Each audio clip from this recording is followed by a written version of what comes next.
custom live streaming.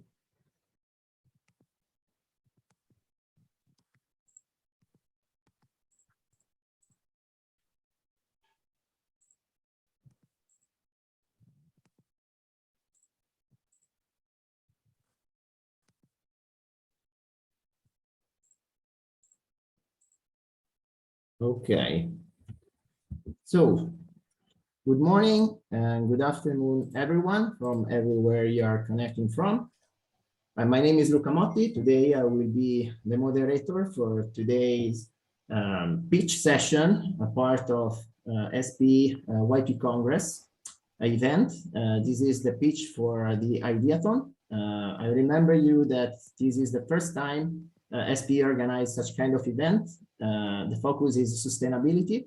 And here today we have 5 incredible members of the jury evaluating 6 teams out of 12 who submitted an idea focused on sustainability. And so this event is fully sponsored by, is organized by SPE YP and is sponsored by Shell.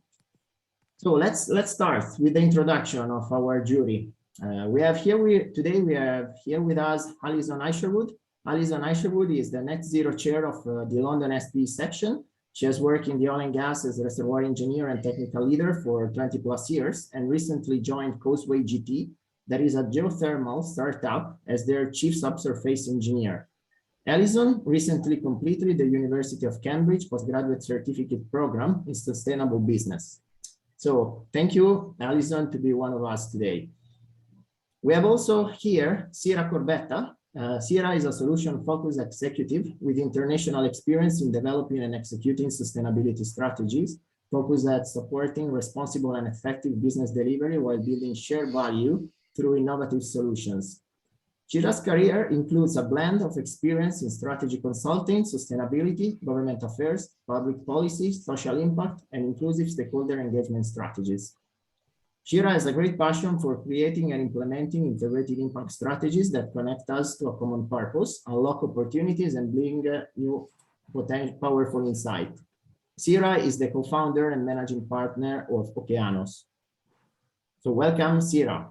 We also have here today Karam Eliatim, who currently works as the supervisor of production engineering in Saudi Aramco. He received his bachelor's degree in petroleum engineering from King Fahd University of Petroleum and Minerals, a master's degree specializing in smart oil field technologies and management from the University of Southern California, and an executive master's of business administration degree from Prince Mohammed bin Fahd University. Over the course of his career with Aramco, he got numerous achievements that have included supporting a team member, the launch of the Production Operations Surveillance Hub, and later management, the first specialist to graduate from the company's production engineering specialty program in intelligent fields. And he has always been the author and co-author of more than 37 technical papers, an SPE certified engineer, and the recipient of various awards, including the International Young Member Outstanding Service Award. Karam initiated and actively participated in the following initiatives, such as numerous IR 4.0 programs, innovation, technological advancement, knowledge transfer, knowledge management, and corporate social responsibility, with a strong emphasis on female empowerment in the energy industry and STEAM fields encouragement. So welcome, Karam, and thank you for being one of us today. Another member of the jury is Zara Al-Kabi. She's a petroleum engineer with 5 years of experience working in the oil and energy industry on a variety of operational projects. She also an MSc in reservoir evaluation and management from Heriot-Watt University, an MSc in petroleum engineering from Imperial College London. She's an active member of SPE International, and she held several volunteering positions with his SPE on local and international levels. She's a strong advocate for diversity and inclusion, expanding her efforts from advocating from gender diversity, serving in Women in Energy International Committee in SPE, into the International Scheme of Diversity and Inclusion. She is the 2020 recipient of the SPE North Sea Young Member Outstanding Service Award. Thank you, Zara, for being one of us. Thank you. Last but not least, here with us today, we have Claudia Zetna.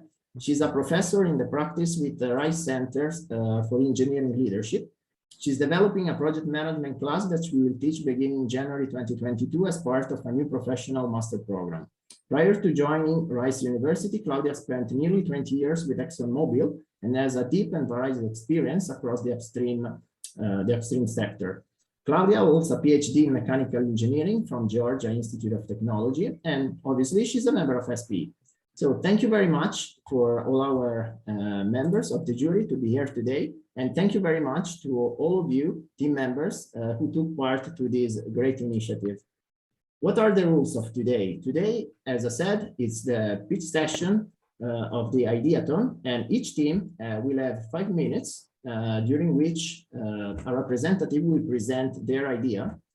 Then there will follow 3 minutes of Q&A where the jury can ask questions to the representative, to the team, in order to dig more into the solution they proposed. And then the last 2 minutes will be time for jury to evaluate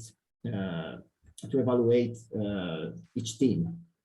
So let's start immediately with the first team of today. Here we have Team A, also known as the Incredibles. They worked on an idea that is aimed to energize Nigeria with available resources. And today's speaker will be Purnayan Mitra. Purnayan, the floor is yours. Thank you so much, Luca. I hope that I'm audible and my screen is also visible. Could you please confirm once? Yes. Wishing everyone a very good evening from India for the SPE Ideathon Congress of 2021 in its first time. Today, my team, Incredibles, have decided to present our idea to energize Nigeria with all the available resources within the nation. My team, Andrew, Mistura, Nathan, Van, Rini, and me, had worked under our mentor, Igul, for making the entire idea and proposal, which we think should be made a reality in order to evolve Nigeria as one of the best countries in the world. Now, as our project says, energizing Nigeria with all the available resources, what we found that although Nigeria has many resources, reserves of natural gas, yet many of them gets unused and many of the energy is wasted every year, making UN SDG 7 affordable and clean energy utilization very difficult. So our main aim was to satisfy this goal, to utilize the resource which is very much available within the nation and make the Nigeria a more energy abundant country and solve its problem of energy crisis. However, what we saw that while keeping our target for SDG 7, many of the SDGs, they also got satisfied in our entire proposal. Some of those include the SDG 4, which includes the quality education, reducing poverty and zero hunger, making Nigeria a decent place to work with a better economic growth, providing industry innovation and infrastructure. Also, our project is aligned with climate action, which also helps to develop a sustainable city and economy and provide a good, healthy and well-being for the people living on the land, as well as the entire team could partner with all the sustainable development goals, which is one of the 17th SDG of UN. So coming to our solution, why do you want to think that our solution is 10 times better than the all solutions that are available? What we saw that in Nigeria, food is not so much abundant like the raw materials for food. However, plants which are unwanted, those could be utilized for making the ethanol fuel. However, if we are going with our solution of making a new energy body, which could actually provide awareness among the local people and existing companies to utilize natural gas, which is very abundant within the nation, our main problem of lack of food or poverty that could be solved. Even people could utilize natural gas very easily, as it is quite affordable. And also during this entire process of conversion from the gasoline to natural gas, there will be increase in the jobs, which will eventually lead to the economic growth of the country. Finally, what we have thought that our energy body will provide training programs to the local people, which could actually give them the skill set required for manufacturing and operating the gas-based generators and other equipment. I guess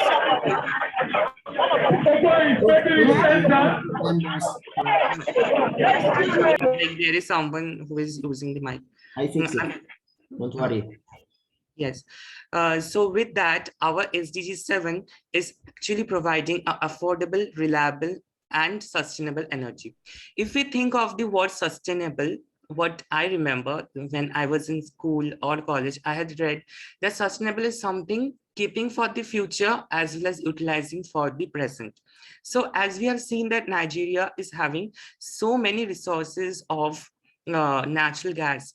So I think that if the country is utilizing the natural gas reserves for producing its own CNG, its own PNG, then they will be able to sustain the present, as well as they will be having a better solution where they can utilize natural gas based equipments for their own future.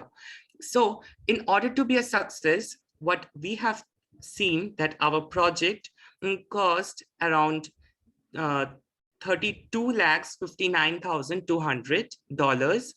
And in order to be a successful energy hub, we need a thorough background study which is all related to the available resources. Like we have to go for calculation of the entire natural gas reserve and then calculate how much amount of the energy is required for the purification of natural gas, because we know that by virtue of property, natural gas when coming out of reservoir has lots of water in it.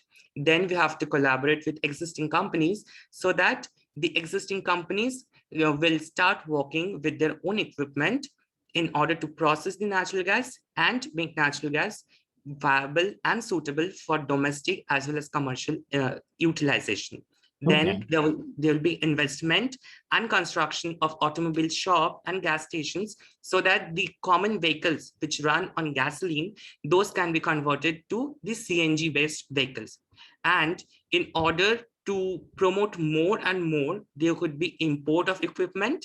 Further, there will be youth training to improve the employment and empowerment. And finally, in order to promote the entire CNG or the natural gas business, we need to go for the advertisement and marketing. All this we need to a successful energy hub. We're running out of time. Okay, so thank you. And finally, this is the slide for the environmental and social impact as well as the positive impact, which I could actually say in my previous slides. And here is the team members, I and my entire team from different countries with our mentor, Icon. Thank you. Thank you very much. Thank you very much. Sorry to interrupt you, but we ran a little bit out of the 5 minutes, but it's fine. So now it's time for the jury to ask any kind of questions on this great idea that team A presented to us. Well done, Brunayan, again. Thank you so much. Thank you. This is Claudia. Is it okay if we jump right in? To which slide, ma'am? Oh, so the question is based on your cost estimate for 32 lakhs, about how much natural gas would that provide for? Yes, actually what we saw, those 32 lakhs, it was the entire cost for startup and the entire processing part, the equipment facilitation, that would be the $20 lakhs. So with that, we could process the natural gas, but the calculation of the entire volume of natural gas would be entirely based on the equipment, because we know that the hydration system, they could actually sustain of amount of volume of natural gas that it could process at a particular time. So with that, we have to relate with the natural gas volumes. All right, thank you. Can I ask a quick question on stakeholders? Because I didn't see a specific summary of that. Can you just say what your main stakeholders are in this process? Yes, so our main stakeholders could be the local people, land, where all where all the infrastructure will be built. Like here in India, I work for the SEM project, where we are setting up the CNG pumps and making the like the CNG stations as well as the processing plants. So for us, the stakeholders are the people who have already settled their own gasoline pumps, because going with that, it is quite easy for the company to convert a petrol pump or a gasoline pump to a CNG pump. However, if we have to think from the gasoline and the CNG point of view, there is a source required for the CNG like transportation, which is the city gas station. So for that, the national government or the state government, they are the main lead, like the stakeholders for those areas. And the national operating companies, which actually deal with the gas trading and gas business, they are also a part of the stakeholders, because they are the companies which are actually licensed for selling the gas. So the company or the energy hub will have to make a deal with the national gas company so that they could actually carry out the business. Thank you. Well, thank you very much, Purnayan, and thank you very much for the questions. Now it's time for the jury to evaluate you. And meanwhile, we have this 1 minute and a half. So it's a question from my side. So it was a teamwork. So what was the most challenging moment you had during your definition of idea or during your experience, and how you managed to solve it? Okay, so the most challenging part was to choose the country, actually, because what happened, I was from India, and in India, this gas projects is very common, and I work for this project only. Like my main target is to set up CNG station and lay pipelines for natural gas transportation. So we were like that, since we are going for this even SDG, which is the affordable and clean energy. So choosing the country was the main task. So we were like, if natural gas is the most clean form of fossil fuel, which we have till date, so we should go for a country which has a lot of natural gas reserve, but the amount of utilization is very less. So we had a lot of countries in our in our scenario. So I had thought of going with Mongolia, because Mongolia is also the most polluted country. But then what we saw, that their natural gas pipeline making or providing would be a very difficult task. So secondly, we had Nigeria in our head. And then I saw that recently a bill had been passed, which is actually focusing for more and more bidding for natural gas processing and transportation. So with that, we thought that we should go for Nigeria only, and that would make it successful. Okay, well done, and thank you.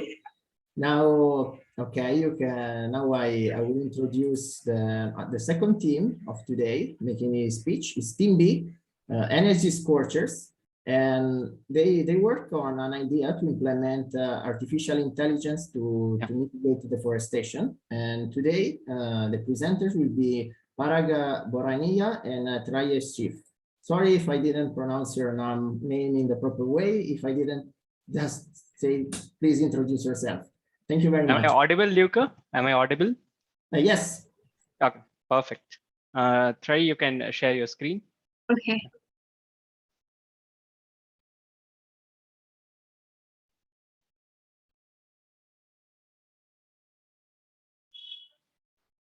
Go ahead. Yep.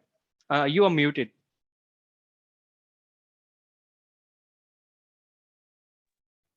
Yeah. Still not audible. Yeah, you're audible now. Yeah. Go ahead. Okay. Okay, great. So, hello everyone, my name is Claudia Zetna, and I'm here I'm very excited to be participating in this YP event representing Team the Energy School, along with my fellow Farad. And our subject will be presentation of item patients focusing on Nigeria as well. Try, we are losing your voice in between. Yeah.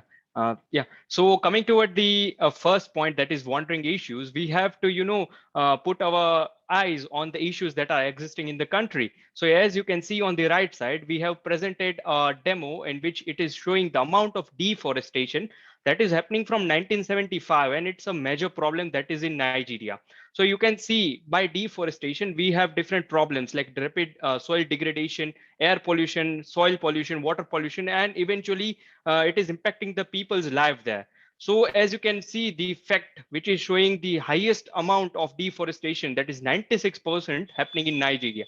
So we decided to work upon the goal number 15 of SDG, which is life on land. Yeah, next.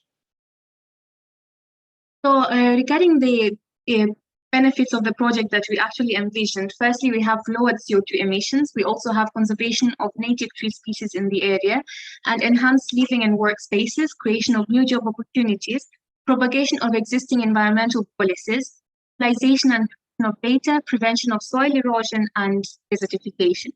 Now, when it comes to lowering CO2 emissions, how much emissions are we expecting to lower? From the area that we covered is 25 kilometers square, that's how much we cover. We estimated that we're going to be around 400,000 native area, that's over area. And with the year You're losing your voice, Terry. Sorry. How about now? That means we're estimating absorbing at least 19 million pounds of CO2 per year. Yeah. So yeah, any plan which we start has to have some, roadmap or a plan. So we divided our pilot project into 5 points. Going on the first point, that is building a ML module for the using the unique approach of artificial intelligence, where we use the sensors, solar panel, power bank, and also the Google-based software, that is TensorFlow Lite. Second up, coming up towards the stakeholders, we require people who can invest in this, or you can do the research. So we have selected the partners as Shell and Total Energies, and also partnering with the Nigerian government. Next, Terry, yeah. And then coming toward the third stage, which is piloting. We cannot apply our project directly on a large scale. So we will run a pilot project in which a project will be run on a short scale, then analysis would be done and required improvements can be done. Then we can find the investors, where investors will come into picture by taking, stakeholders, by taking paperwork, land, laborers, etc. And then we can convert these into a startup where young minds like us, energy soldiers, can come up with their ideas, make improvements, and can implement this project on a large scale. Now, moving on to further analysis, let's firstly talk a bit about money. Now, the table that we have here, it shows the estimated cost of each item that we're going to the package that will be part of the census. And in total, we ended up concluding that a single package may cost $100. And accounting other like optional, so we estimated a total $US at least.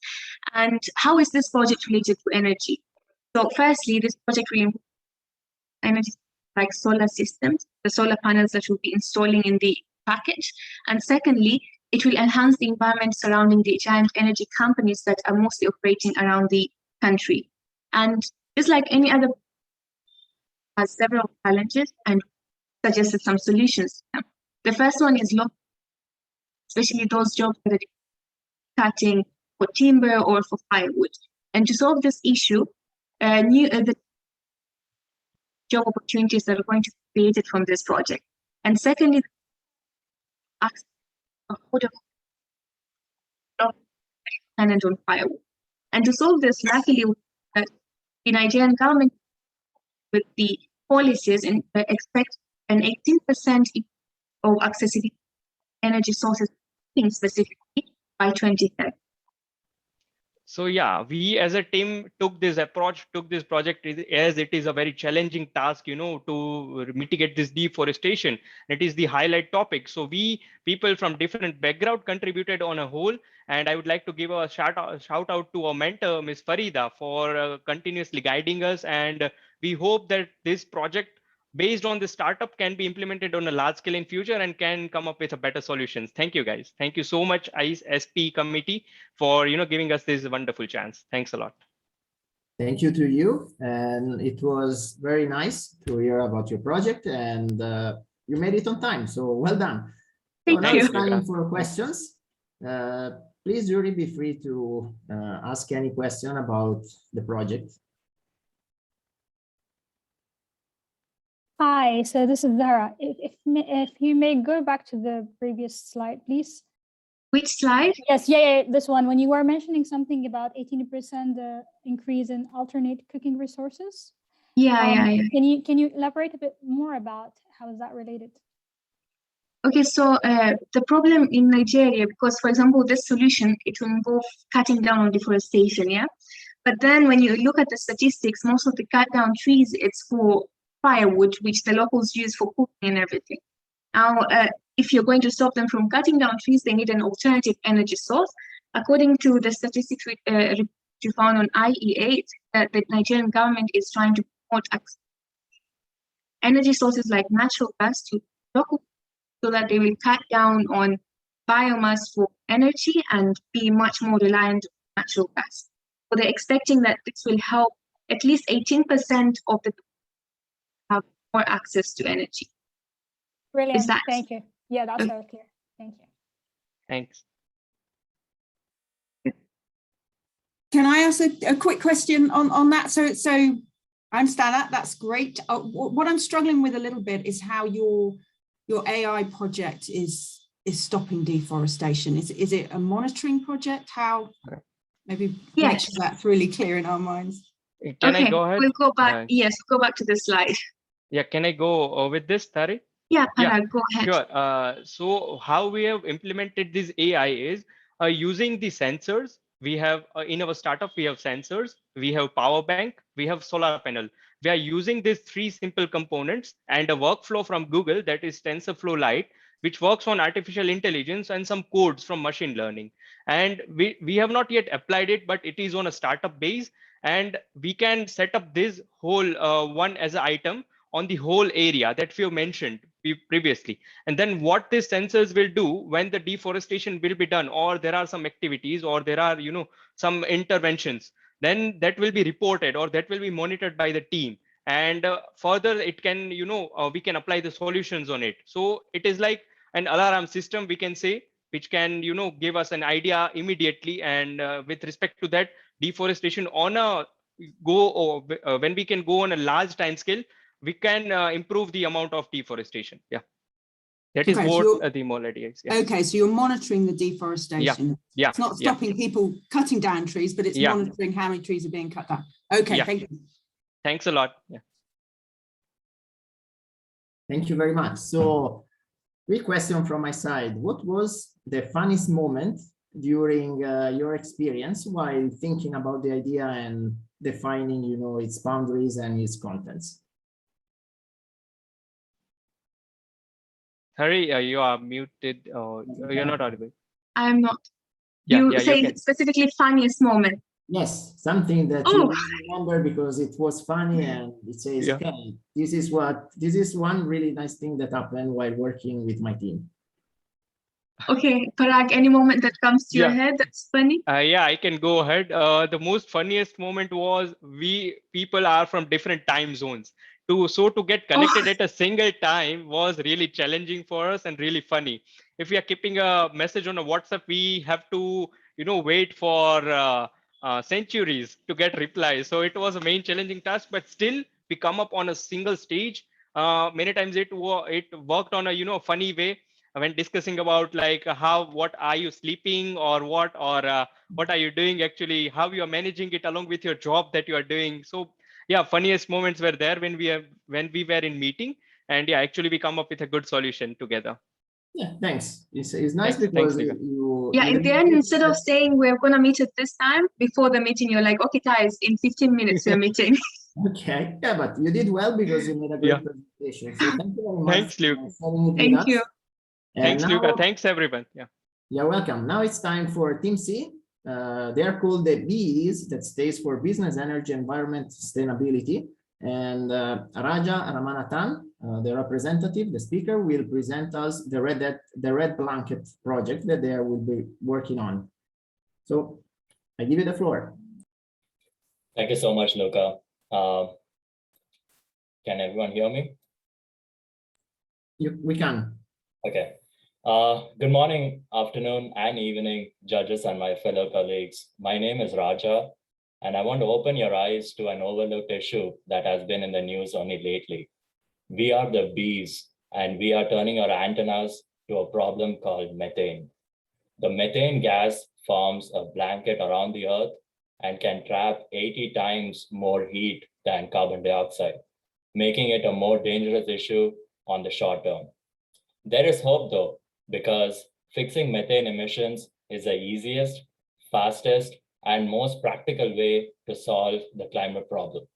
In this environment of tension over oil and gas production, we need to be the leaders in ensuring that we can produce oil and gas for a long period of time in a sustainable fashion. We are focused here on SDGs 7, 9, and 13, although it could be extended to other sustainable goals as well. Through innovation, we can achieve these objectives of the presentation and lead the path to a more sustainable future. My friends on this team have a very diverse skill set and background, and it was really a pleasure working with them. Our mentor, Tammy, was great in giving advice and encouraging us until the finish line. It was a little hard to coordinate times because of our hectic schedules and time zones, but we made it work, and I thank my team for putting their best efforts in this project. So now let's get to the crux of the issue.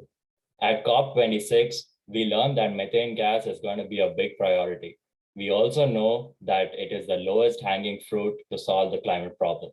While carbon dioxide is getting a lot of attention, methane gas is more pertinent in the short term. Over 23% of the methane emissions are attributed to the oil and gas industry, and we face this issue mainly through methane leakage from equipment and pipelines and lose over $30 billion annually. Methane gas is also a source of energy, and we can monetize it instead of wasting it. For example, in the oil and gas fields in Texas, the methane emissions could power over 2 million homes every year. This is why reducing methane emissions from oil and gas operations can be a net zero cost to the operators.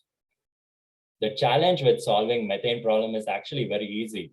However, the challenge is in detecting it. There is a lack of low-cost mobile methane detection technologies that can be universally adoptable.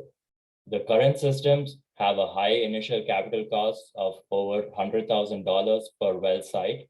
This cost would discourage operators from making the investment. We are proposing a new plug-and-play mobile infrared sensor with integrated data analytics and cloud-based application system that can be transported to multiple well sites, thus reducing the initial capital cost for the operator. We intend to use a subscription-based model to cover our costs and also provide additional credits for lowering emissions. This would lead to a reduction in methane emissions, additional revenue stream for the operators, job creation for monitoring leakages, and improved lifestyle. We can also do a better job in educating local communities on the values and danger of the methane gas. Since this is a global problem, we decided not to concentrate on a specific area, rather focus on a more universal approach in moving forward. We divided into 4 phases that includes a little bit of R&D, proof of concept testing, a simple simulation testing followed by a complex real world simulation. And we'll also finally, if you're successful, we'll do a field trial with real-time performance metric assessments.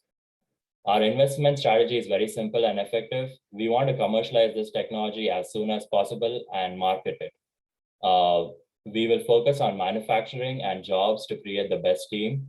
In terms of the customers, we are looking at local operators and local government regulatory agencies to pitch our product. Our cost plan is to have this 1-year discounted subscription model with emission reduction credits. Majority of our competition is still in the R&D phase, and there is little to no presence in developing nations. Overall, we believe that the need for this technology will beat out any competition in the long run. The kind of technology is really a no-brainer for operators because they can save a lot of money by including methane in their new revenue stream. More than like 45% of the methane emissions can be reduced at zero net cost. Lastly, the climate cost for methane emissions is valued at $27 per MCF. That alone should encourage operators to detect methane gas early and prevent leakages. Operators can turn a very good profit on the methane revenue stream. And to top it off, human life can be saved from methane gas explosions, and life will be a lot more sustainable with a methane-free environment. Let's lead the climate fight by reducing methane emissions and improving quality of life. I hope we have given you something to think about today. So thank you so much for your time, and thank you so much for this opportunity. Thank you, Raja, for your presentation, and thank you for your team. It was a great work. Now it's time for questions. So I invite the jury to ask any question. Meanwhile, I just remember you that at 10:30 US time, we have to connect all of us to the same meeting room as where there is the sustainability panel now, because there will be the closeout of the session of the event and the award. So, I got a quick question. If you team have the opportunity to adopt this anywhere in the world, where would you choose and why? We would choose the United States to be the first major goal for us, mainly because we have environmental regulations and we have policies now in place to encourage the development of these technologies. A lot of ESG capital venture firms are actually looking at similar kind of technologies. So this would be, I think, our first major site for development. Once we are able to create a good ground in the US, I think we would start to move towards other parts of the world, because we could make this a lot more cost effective and a lot more valuable for the other countries as well.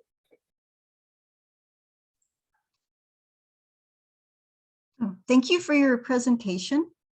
Can you characterize the stakeholders for your project? Absolutely. And who those might be?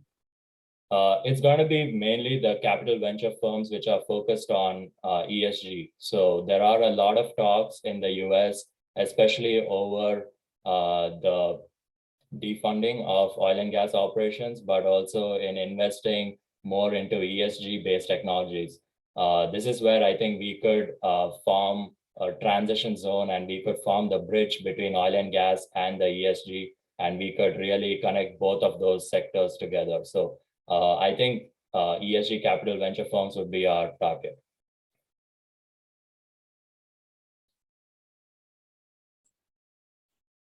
thank you, Raja. If there are no more questions from the jury, I will ask you something. And so I saw that your team was a multicultural team, and you also said that there was a mix of technical and management skills altogether. So how did you manage, to match both technical and management topics to define your solution? What was the weight? Did you focus more on the technical side or on the management side? Was someone more, let's say, techie pushing on technologies, or was it something balanced? Tell us more about how you came out with this idea. Yeah, that's a really interesting question, to be honest, because I'm a very technical person. I have a PhD in petroleum engineering. So I really wanted to pull the strings on the technical side of things. But then there are other people who are management based, and we kind of decided that what we want to showcase or hear is something that could be implemented immediately. It could be implemented at low cost, and it could be implemented with value to the customer. So when I talk about a lot of technology aspects of it, that is going to take a lot of research and development. That's going to take a lot of time to develop. Whereas there is already some amount of groundwork that we can just adopt from other kinds of technologies, and we can include that in whatever we are trying to propose over here. So overall, it was a good balance of management and technical skills, but I think at the end, the management came out as a winner because we need to make this commercial. That's what we are aiming for. Yeah, that's good answer, and that's good to know that it was a good balance. So the team performed well. Congratulations. Thank you so much. Thank you. Thank you for your presentation.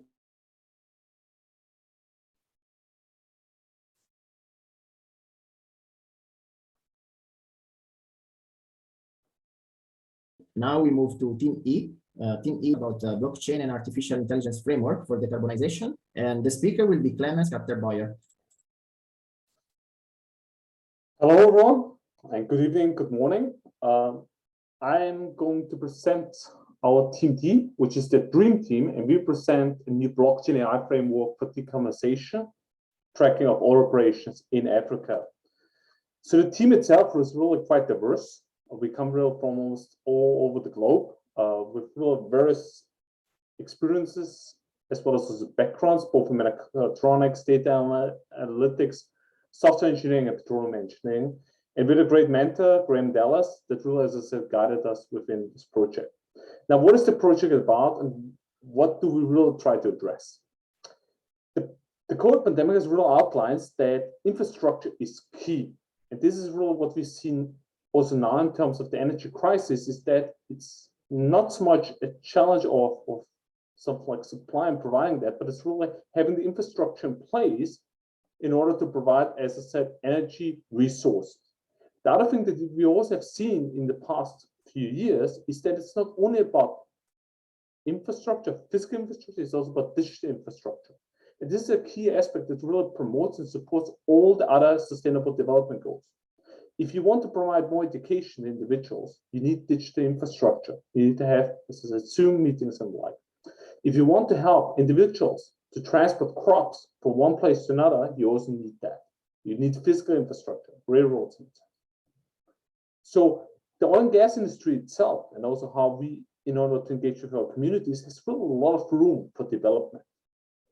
The crucial part is really to combine modern technologies such as blockchain and AI in order really to enhance and build, as I said, resilient infrastructure much more efficiently, as well as also in particular foster the decarbonization track. This has shown really lots of cost savings and potential. So what is our attempt and how do we really want to go about that? Well, a typical process in order to really, as I said, observe and develop our solution is we first of all need to have a very efficient way of collecting data. Data is key. Data is the new oil, also, as has been mentioned several times. So we have really developed, based in a small prototype, a first data collection that is based on blockchain. And blockchain allows us really, first of all, very efficiently, as well as also resilient, to really store the data and provide also transaction services. Then the second aspect that we did is the data that we collect are really then tracked in real time and can then also be optimized in order to reach the net zero target. Additionally, in terms of really reaching that and really optimizing that efficiently, we're utilizing AI framework that we've developed in order to really have a very transparent and efficient process, as well as also then encourage and provide automatic recommendations. And this process overall will enable us to enhance the overall decarbonization effect and will provide and develop something like a very efficient framework for all, for in general, as I said, how to calm project optimization, as well as also reduced decarbonization. Now, what are the strategic interest and the positive contribution of this project? First of all, a key part is really our stakeholders. And the stakeholders of our project, in particular, this kind of say, development, is not only an oil and gas company or something like an oil and gas project, but it's more the community as well. This infrastructure that is built up, this blockchain, can be also equally utilized for other services, such as, for example, microfinancing that allows us as individuals, for example, to get better services quicker, faster. The same infrastructure can be also in terms of helping the community to reduce the overall carbon footprint. via, as I said, recommendation. And it also, as I said, it helps in terms of creating something like a better image also for the oil and gas industry to be really an energy provider. Specifically also, it allows really to measure and really record in real time as well as monitor that. And last but not least, it necessarily also helps in terms of a typical oil and gas provider and infrastructure really to have very efficient solution in order to reach this goal. Now, the positive contribution of this approach and of this project is really we can improve decision making. That means we really use the power of data and AI really for making really accurate and optimized decisions. And we can also reduce our carbon footprint and therefore then achieve this one of the main objectives, really provide a sustainable environment for the whole world as well as also for all our stakeholders. Now, how is this approach, and to go into more detail in terms of the technology, how is this going to work and how we are going to go about that? Really, our focus is on collecting data that we record in our upstream, or specifically in this oil and gas project. The same thing can also be taken into account in our stakeholder data that we have within the area that we are considering, which is in that case Africa specifically. These data are recorded in the blockchain, which allows in real time as well as also in a decentralized form to record the data without the need to have a central processing as well as also potentially failover technology. That means it's also relatively inexpensive and easily applicable. And this is then fed into a so-called AI recommendation engine really in order to achieve and enhance sustainability estimates, as well as also optimize the whole framework. And we are gonna optimize that overall. We expect in general to have for a simple project, a simple infrastructure, it depends on the size of the project necessarily, to have really a reduction in greenhouse gases overall, be it methane, be it carbon dioxide, around 4 to 5% based on our initial estimates, as well as also in general expected savings that arise from both environmental costs for a very small, even a prototype project that we have, as I said, focused on, of around 25 million in total. Now, I would like to thank you for your attention and please feel free to ask any questions. Thank you, Clemens. Now it's time for questions from the jury. I may start. This is Dara. So I'm just trying to understand how it would work to reducing the emissions. I mean, is it, there is some kind of a sensors and try to detect if there is anything that can be optimized? If you can elaborate on that, please. Thank you very much for the great question. The major aspect is necessarily we have, as I said, in most of our operation already, we have several sensors. We have production, as I said, multi-phase flow meters, typical production values. Also gas that is, for example, flared is measured. And in general, also in terms of, for example, water usage for example, like production enhancement, these values can be quantified based on the sensors and based on, as I said, equivalent, for example, each amount of water that's going to be utilized, a certain amount, as I said, of carbon dioxide is typically produced with the typical reference values for that. And these values can be taken into account and can be then reduced such that we can optimize our whole, as I said, production as well as the infrastructure that we're going to utilize, and then try to reduce overall our carbon emissions based on in real time. For example, we can potentially reduce the amount of water that we need for example, production from a typical, say, oil reservoir, and then we can reduce, as I said, our overall carbon footprint because of the reduction of the water usage that we are utilizing. The other thing necessarily that also comes into play is, for example, also energy that is utilized for example, utilization of energy. In general, for example, like power. This is a big greenhouse gas emitter, so if you can reduce the power consumption by, as I said, smart utilization, for example, that means low power devices, trying to replace, as I said, potential, as I said, coal and oil powered sources with, as I said, renewables, then this would also allow us to reduce the carbon footprint. Okay, clear. Thanks. Could you describe blockchain briefly and the value it adds to your project? So blockchain has a very crucial aspect. Blockchain itself is a new technology, is something like a centralized ledger, it's a database, nothing else. However, this blockchain itself can be utilized in a decentralized form. That means we have individuals store the data that they have on their own, as I said, devices, and build, and each data component that is added to the blockchain is part of, as I said, part of this blockchain string or this blockchain chain, and is added to each other. So that means each person that adds, for example, something like data has to record of the past to which it is connected. Now, why is blockchain in this case, as I said, very useful? First of all, it allows easy scalability in a decentralized form. That means it's relatively inexpensive to be utilized as compared to, for example, having a centralized data platform. Second of all, it also allows individual, for example, like systems to communicate directly with each other. It means sensors, for example, as well as the data that are stored on that, plus also the solution, the technology can be easily taken over. For example, the governments that can also just work on the same blockchain environment, as well as I said, add themselves to that without the need to have something like a separate database access or a separate interface.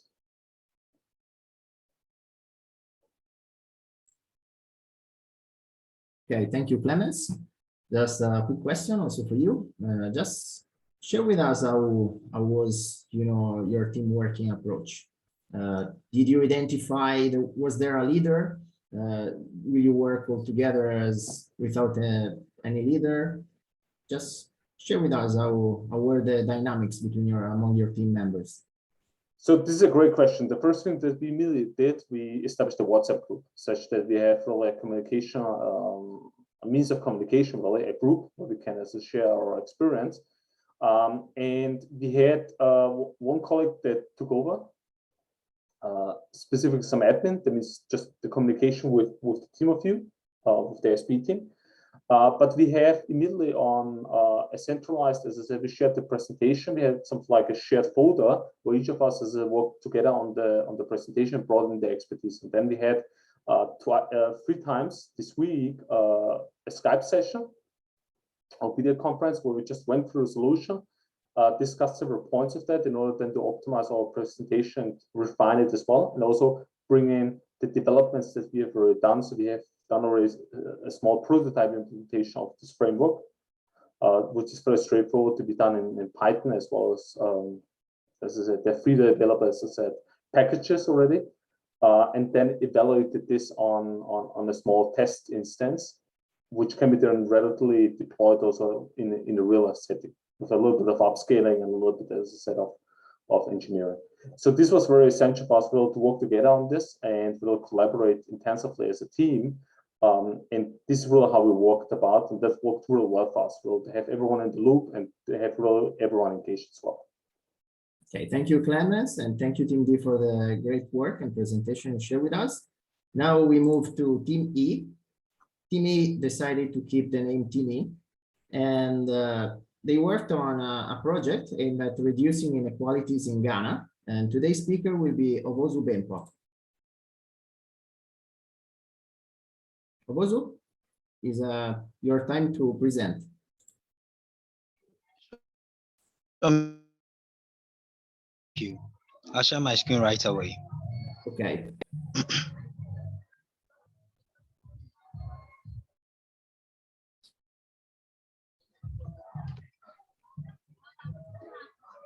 Okay. So good afternoon, everyone. I'm Samson Osubempa, presenting on behalf of Team 3. Okay, I hope you can see my screen. Yes, we can. Okay, sure. So I begin. So my team focused on reducing inequality in Ghana.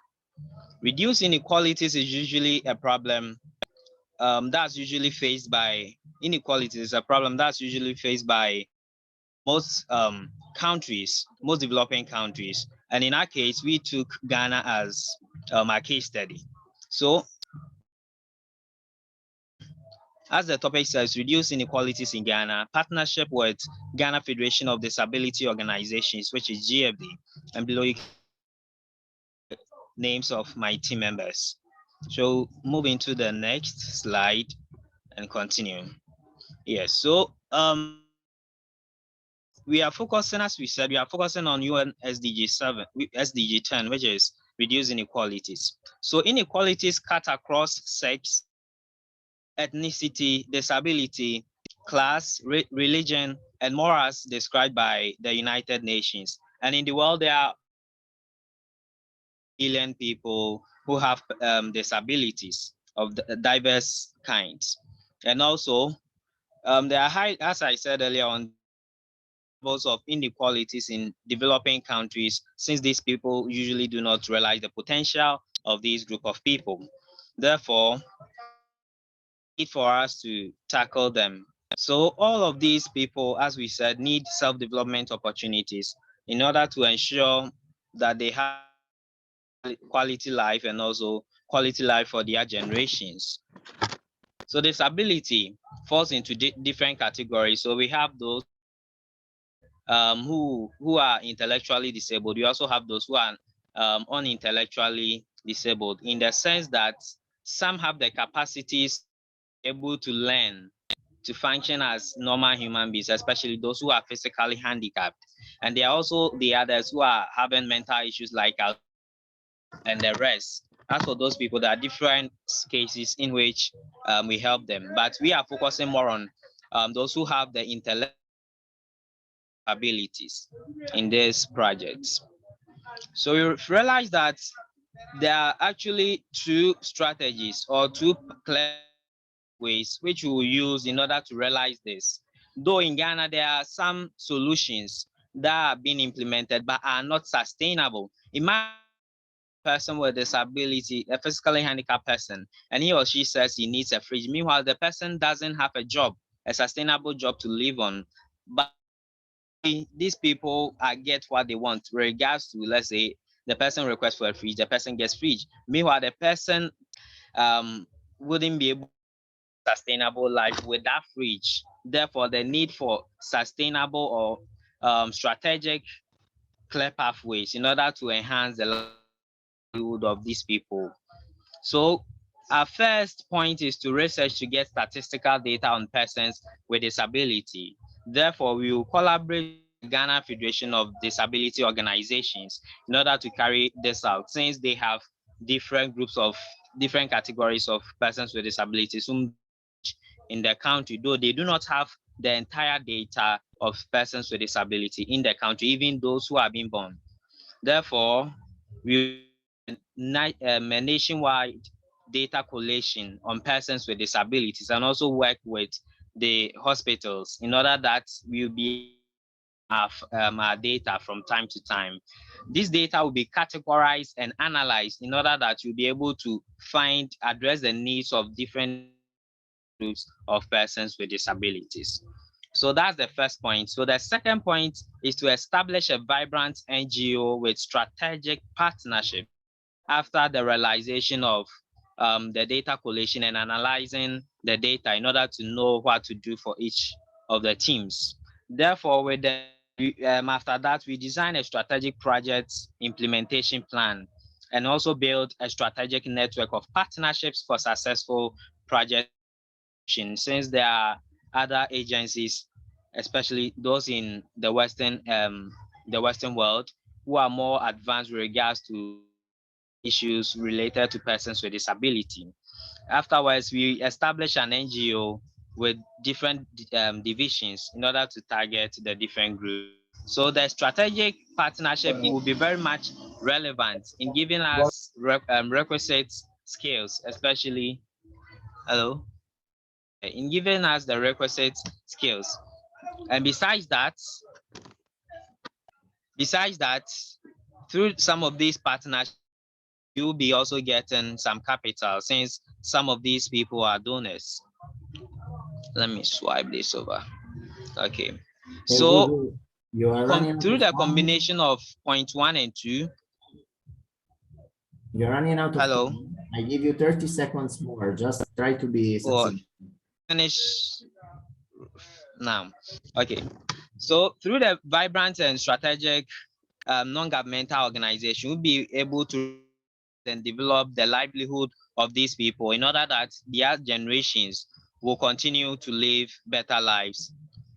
Therefore, as we already said, Ghana usually gets money from these oil and gas exploration activities, of which they have a policy where there are 12 key areas which are under the ABF, which is the annual budget funding amount, of which the persons with disability are receive social welfare. And as said earlier on, these funds are not usually implemented in the right way to benefit the people.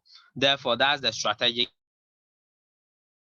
So we working in Ghana and also like regards to E&I, working in Ghana and having all of those assets imparted on these people, therefore to help in utilizing these resources to ensure that we all work together and improve together.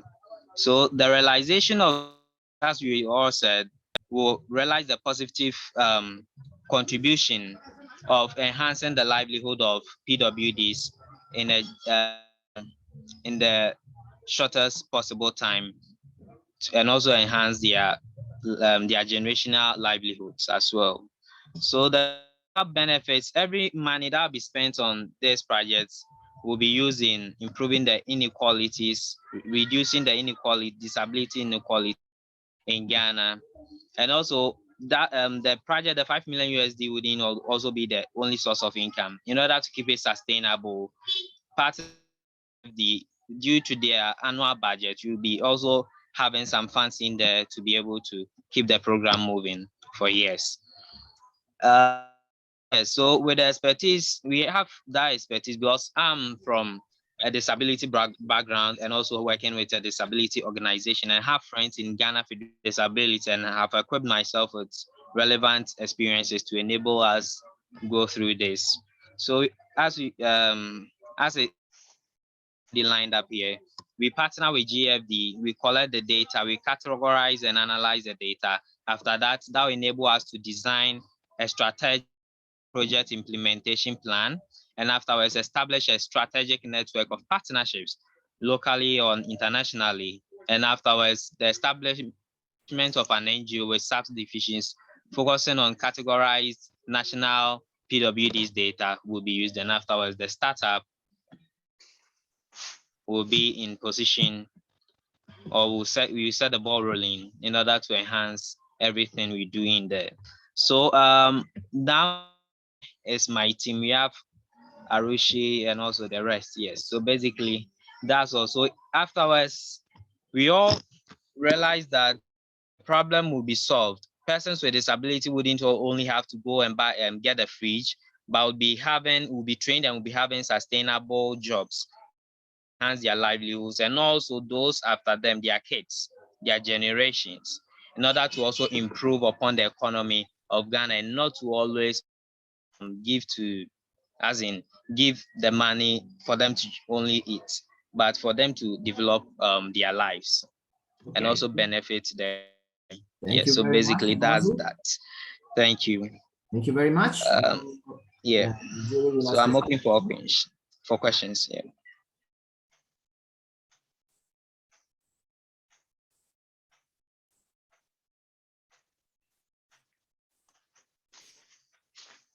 I'll ask a quick question.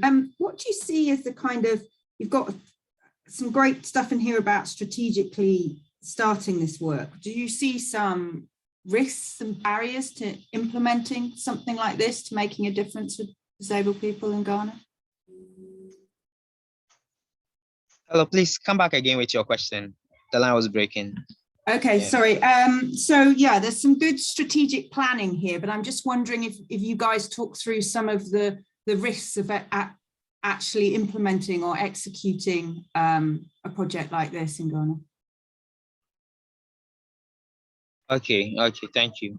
Okay, so basically we didn't know down the risk, but it's more of minimal risk. Ghana Federation of the Disabled or Disability Organizations have some data of these people. So getting the data easy. And working with these people, especially those in SHS, junior high school, university, and the rest, will be kind of very, very easy to move on with. Yeah, so we get, as we all said, as I said in the presentation, there'll be subcategories. So we get to know the needs, then we approach them. So that minimizes the risk that we incur, yeah, to the barest minimum. Yes, thank you.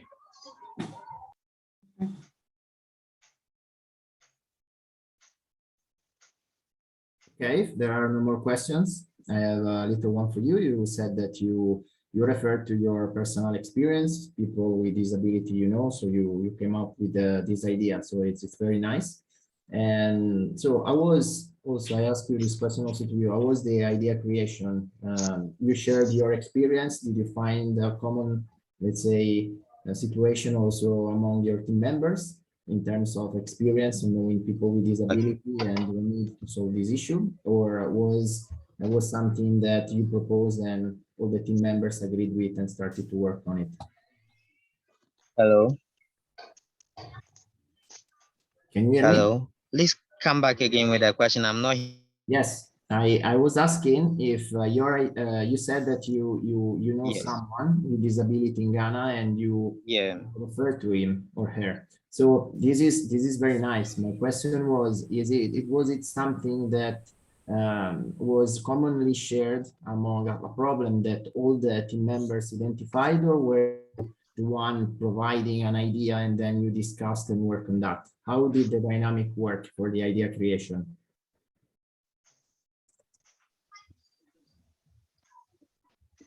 I still didn't get it, but let me answer the part where I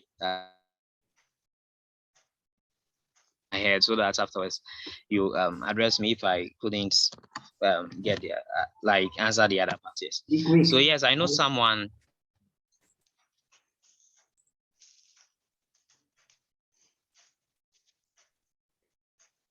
I cannot hear you. I'm actually part of a student organization working with them to enhance the livelihoods of these students on campus. And I have someone who is also with GFD. He's actually a national director. So I speak with him on these issues in order to ensure that some of these challenges are resolved. So he is my point of contact with the Ghana Federation of Disability. Yes, so basically that's that. Okay. I don't know if that answered your question. Yes, thank you. Thank you. Thank you for Timmy, and thank you for presenting the great job you did. Now we move to another team. Is a sort of joint venture. Is a Team F and okay, Team thank F you together. Bye. They join forces and they create Solar Titans, and they work on a project aiming at utilizing solar energy in powering artificial lift system engaged with hydrocarbon extraction. The representative of the Solar Titans will be Mohamed Shawaf and Jason Diaz. Yes. The floor is yours. Can you hear me, Luca, now? I can hear you. Yeah, I can see your screen. Yeah, that's good. Okay. First of all, thank you for this opportunity for me to share this project with you. Okay, let's start. Our team is Team O and F, Solar Titans. That is our logo. And our solution is utilizing solar energy empowering artificial lift system engaged in hydrocarbon extraction. That's our team. My name is Muhammad Shawaf, Riyadh, and Muhammad Al-Jafri, Emo, and Jason, who will present later in this presentation. And all thanks to Gabriel, our mentor, for his efforts, his time, and his support in every step in this project. You know, I am from Egypt. In my company, we are working and suffering from high operational costs for producing oil due to the high consumption of diesel itself, due to generators consumption of diesel, and also we feel like criminals for this huge amount of carbon dioxide emissions associated with the combustion process for this diesel. So these two edges to our challenge should be resolved for that. We focus on the seventh goal of SDGs, ensure access to affordable, reliable, sustainable, and modern energy for all. We are working for a real field data. We have 600 oil producing well. including ECB and Saccharode, powered by electrical grids and generators. We will focus on generators, especially it's what is emitting the carbon dioxide itself.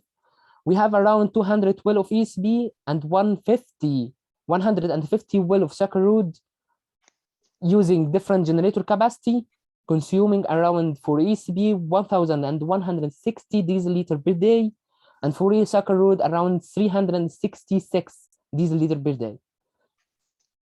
For the current situation, we will work for the consuming economics per year. We around $320,000 per year for using generators and this diesel consumption. And for carbon dioxide, unfortunately, we reached 1,475 kilotons of carbon dioxide per year for usage of diesels in generators and for Saccharode and ECB.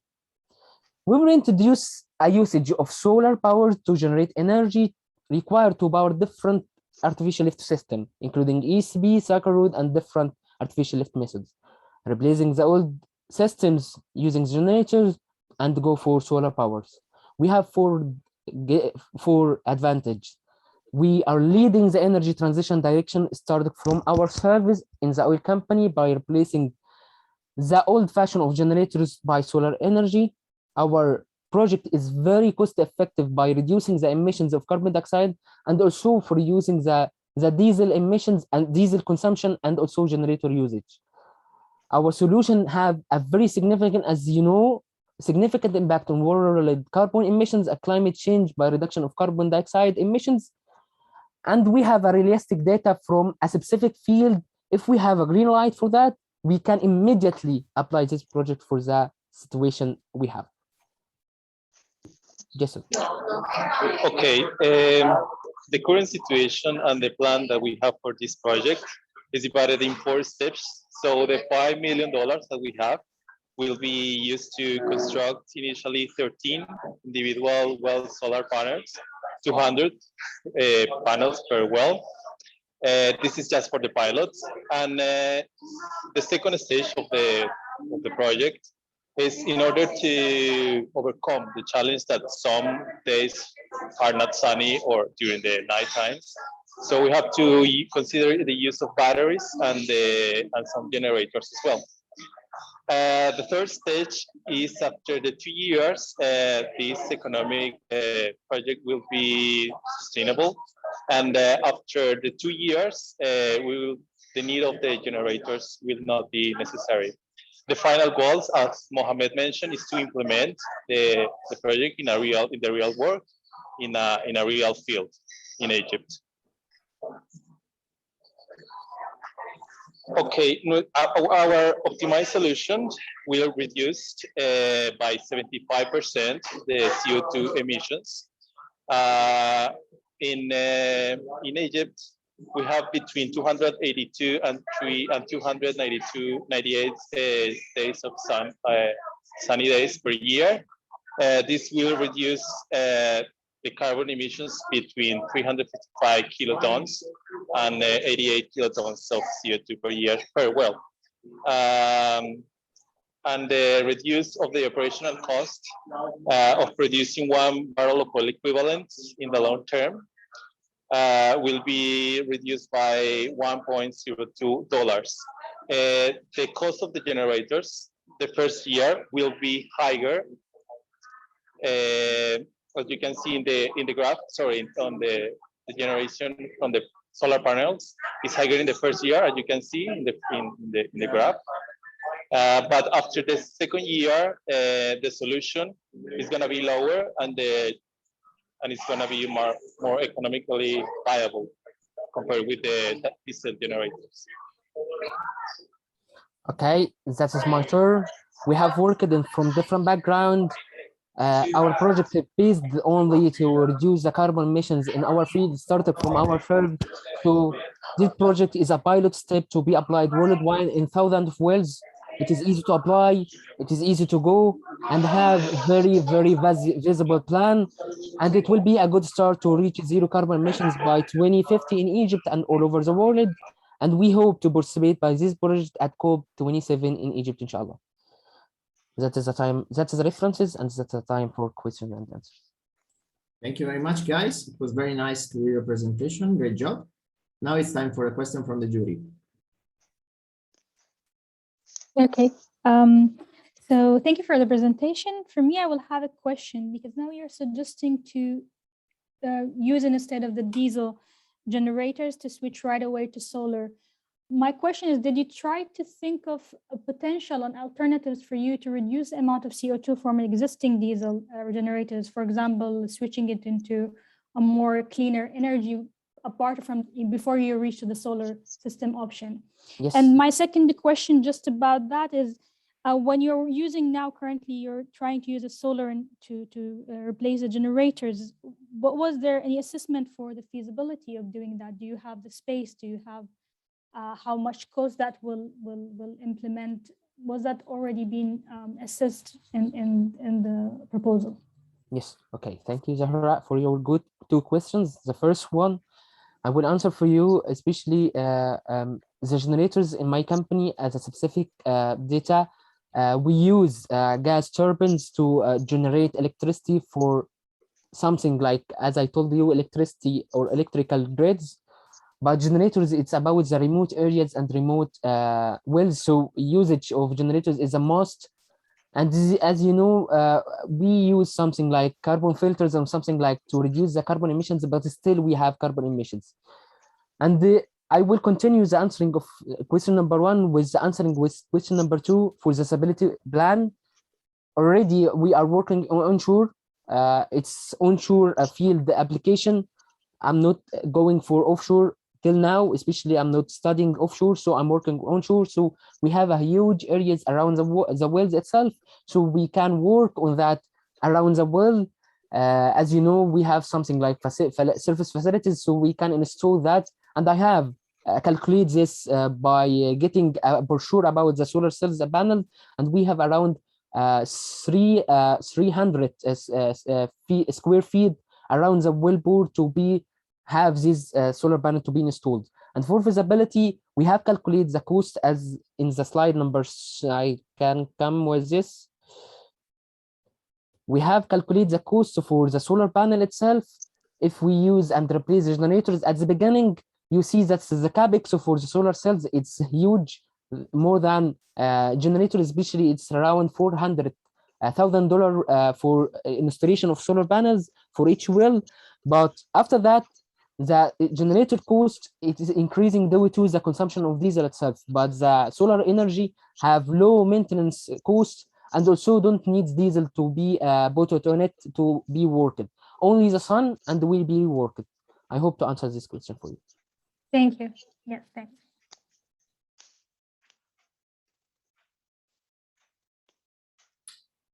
Okay, if there are no more questions from the jury, I will ask something. Meanwhile, our jury will vote for you. So you said that you aim to go to COP27. So I think that your team was very strong. You built up a great team and you aim to something big. So tell us about your team and what was the highest value and lesson you learned from the other team member. Obviously, Jason is open. The question is also open to you. So what did you learn and what did you share to your team members? How was this exchange of experience and knowledge among your team? You can start, Jason, as a first. Well, from our perspective, it was like a challenging like teamwork at the beginning, because even we have to merge from another team at the beginning, and some delays in the deliveries of the project. But at the end, we make a good result with this real case scenario that Mohamed allowed us to introduce from his company and to show in this project. So that's what I can say. Like, that's why it's like the future is like consider like a available project to implement in a real situation. So that's why it's considered to present in the COP27. Yes, I will add to Jason what have said. We have two advantages and two values in our team. We working like not working for a competition itself. We working as a team to apply something in the real world. to reach something realistic solution for reducing the carbon emission in our fields, and start from ourselves. So it is not about the competition, it's about application. I have the idea with my teams, but to work with a team to apply this, that is the second value for us. We're working on a vision of reducing the carbon emissions and working for the 7 goals. As I mentioned before, it's affordable energy for all of the world, for the oil itself, and for using clean energy as a starting from our service as oil companies. That's it, Luca. Thank you. Okay, thank you very much. Thank you for your answer and presentation, and thank you for Solar Titans. You did a great job as well. Thank you. Now it's time for the last team, Team G. They are called Energy with the capital G, and Daria Shingaiter will tell us about their project, about empowering Philippine rural communities with a solar park. Daria, the floor is yours. Can you hear me? Yes, I can. Perfect. Yes. And let me know when you see my screen. We can now. Thanks. Okay. Go into the presentation mode. Yes. Good morning, day, evening, everyone. My name is Daria Shingaiter, and I'm honored to present today on behalf of Team G. Our team is called Energy, and it consists of 5 members: Lotana, Justine, Bimbola, Christopher, and myself, spread all over the world with the concept as our mentor.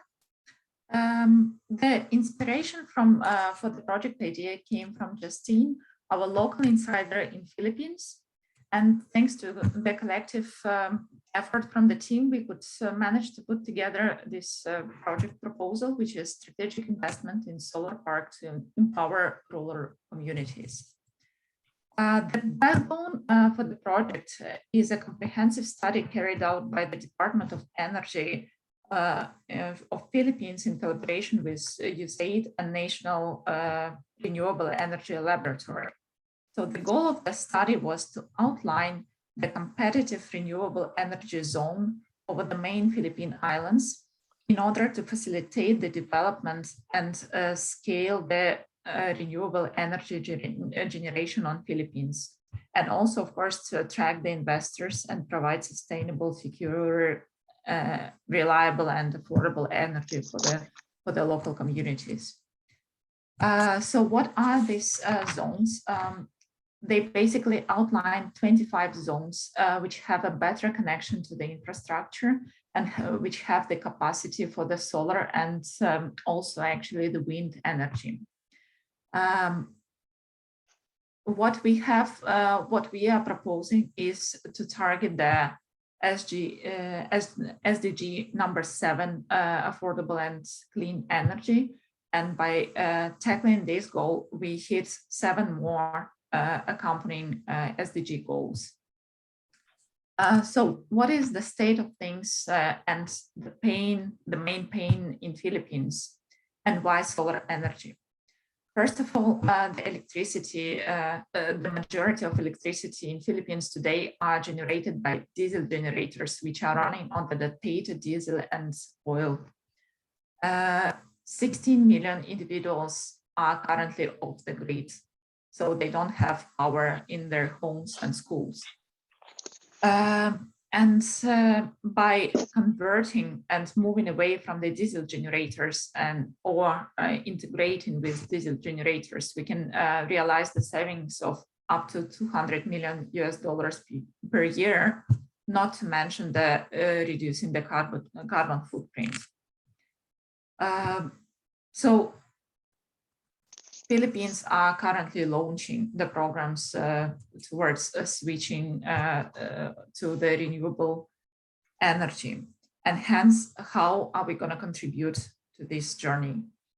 First of all, our proposal is to build the solar city or solar park, which can contribute with 5 or up to 15 megawatts of clean energy. So what we propose is to create this park in the so-called zone L6 on on the Luzon Island, which is one of the main and densely populated islands in Philippines. And we promised to contribute with 5 megawatts of clean energy. What are our deliverables? Apart from the 5 megawatts of the electricity, we will ensure the more reliable energy supply and also reducing the cost of electricity. Furthermore, did you know that we can plant the crops under the solar panels? This is something that I have learned in the course of preparation of this project, that you can actually plant the crops under the solar panels.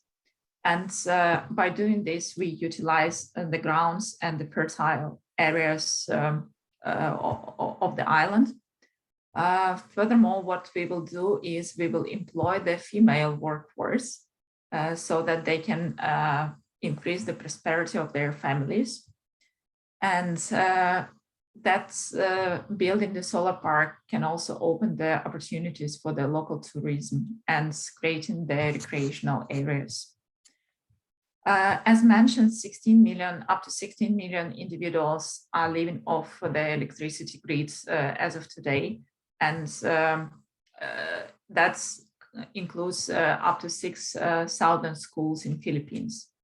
So part of our initiative is to empower and deliver the electricity to the local schools.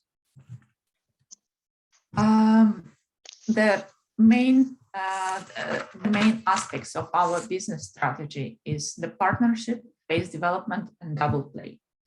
By partnership, we estimate the total project cost of $24 million US, which means that our budget of $5 million is not enough.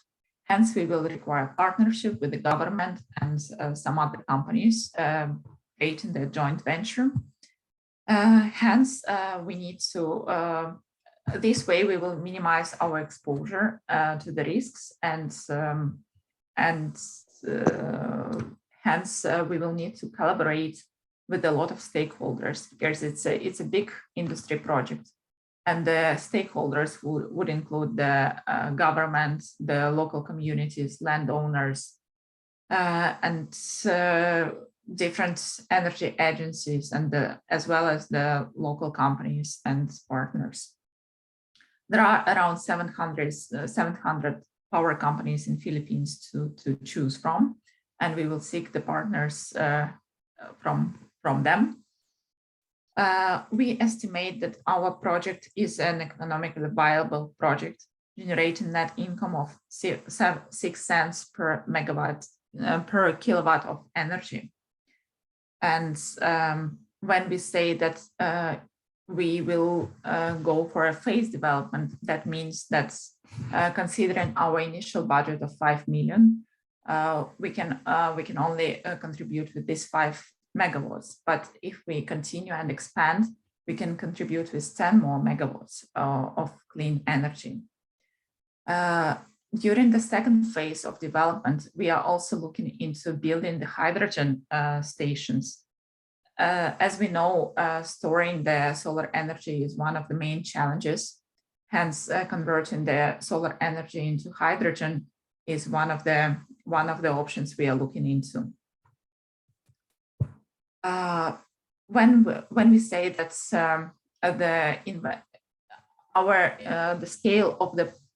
the scale of the project requires the collaboration with the government, so we are looking into making a joint venture with the government and the private sector.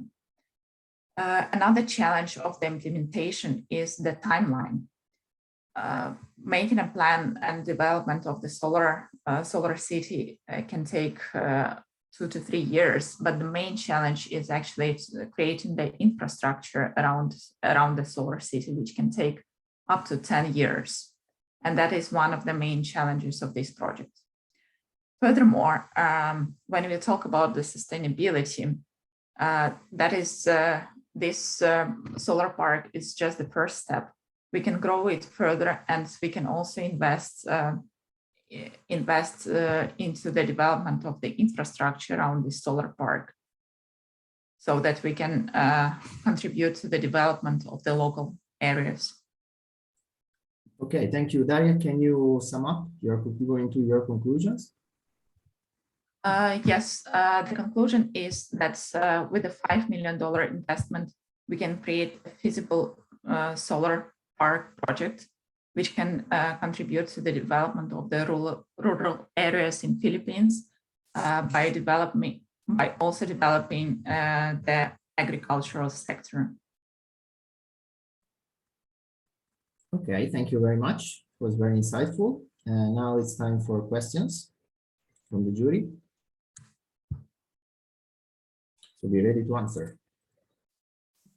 I'll ask a quick one on interesting looking project, but solar obviously is intermittent. What's the idea of how you deal with the intermittency of solar? Is that going to be an issue in the project? Yes, as we all know, the sun is not shining 24 hours per day, and that's why we are looking into the nitrogen and the storing the solar energy with the batteries. Okay, thank you.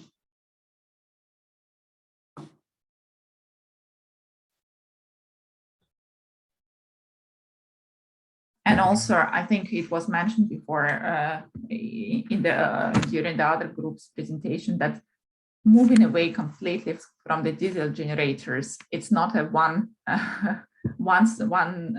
step project. It should be a steady transition, and probably it's not a one-off switch. It could be a smooth transition with probably having diesel generators as a backup solution. That I know from the practice, from some projects with the wind farms, that they experience this intermittency. So that could be also an option to have generators still as a backup. Okay. Yeah, phased approach makes sense. Thanks. Thank you, Alison, for the question, and thank you, Daria. This is my time for quick questions. You did a lot of research, and how did you divide activities among your team? Which were the main challenges you faced, and how did you address them? First of all, as was mentioned, is the time zones, which is a challenge for this kind of team efforts. Secondly, how we started it is, as I mentioned, we have a local insider in Philippines. So the idea came from Justine, and then we all of us have divided the tasks around the project, and each individual made a research around the part of the project he or she had to deliver.